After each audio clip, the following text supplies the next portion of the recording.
Trump పాలనలో అనుకోని twist. తీసేసిన ఉద్యోగులను మళ్లీ బ్రతిమాలుకుంటున్నది ట్రంప్ ప్రభుత్వం. ఖర్చు తగ్గింపు పేరుతో తొలగించిన ఉద్యోగులను ఇప్పుడు తిరిగి తీసుకోవాలని ఆఫర్ ఇచ్చారు. డోస్ అనే సిస్టమ్ గురించి విన్నాం, కానీ ఇప్పుడు ఇది పూర్తిగా రివర్స్ టర్న్ తీసుకుంటోంది.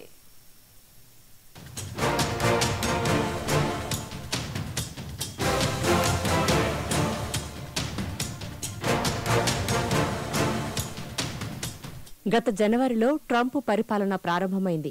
ఎలన్ మస్క్, వివేక రామస్వామి నేతృత్వంలో డోజ్ అంటే డిపార్ట్మెంట్ ఆఫ్ గవర్నమెంట్ ఎఫిషియన్సీ పేరుతో కొత్త సిస్టమ్ రూపకల్పన. ఖర్చు తగ్గించేందుకు వేల ఉద్యోగులను తొలగించారు. జీఎస్ఏలో 79% హెడ్ క్వార్టర్స్ స్టాఫ్, 65% పోర్ట్ఫోలియో మేనేజర్లు, 35% ఫెసిలిటీస్ మేనేజర్లను తొలగించారు. లీజులు సగం క్యాన్సిల్, భవనాలు కూడా అమ్మేశారు. వందల ఉద్యోగులు రేస్ నుంచి బయటపడ్డారు.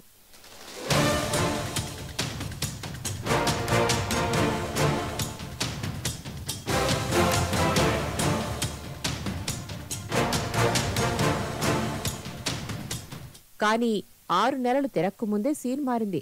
ఉద్యోగులు లేకపోవడంతో ఎక్కడి పనులు అక్కడే నిలిచిపోయాయి. దీనికి తోడు పులి మీద పుట్రల్లా ఖర్చులు పెరిగాయి.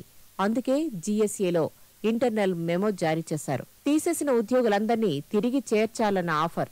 IRS, labour department, national park service అన్ని ఏజెన్సీలు రీహైరింగ్ ప్రారంభించాయి.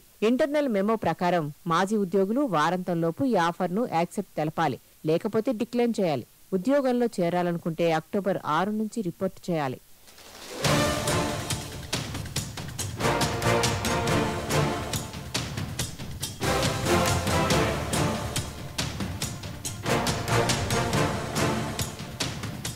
సోషల్ మీడియాలో ఇప్పటికే డోజ్ ఫెయిల్యూర్ హ్యాష్ట్యాగ్ వైరల్ అవుతుంది. జనాలు వ్యంగ్యంగా కామెంట్లు చేస్తున్నారు. మొదట తొలగించాం, అది పొరపాటేనని గుర్తించాం, అందుకే ఇప్పుడు తిరిగి మళ్లీ రమ్మంటున్నామని రిక్వెస్ట్లు. ఖర్చు తగ్గింపు ప్రయత్నం ఫెయిల్యూర్. ఈ రీహైరింగ్ మాత్రమే కాదు, అమెరికా ప్రభుత్వ ఏజెన్సీలలో చట్టపరంగా రియాక్షన్, ఆర్థిక ఉద్రిక్తత ఇంకా కొనసాగుతోంది.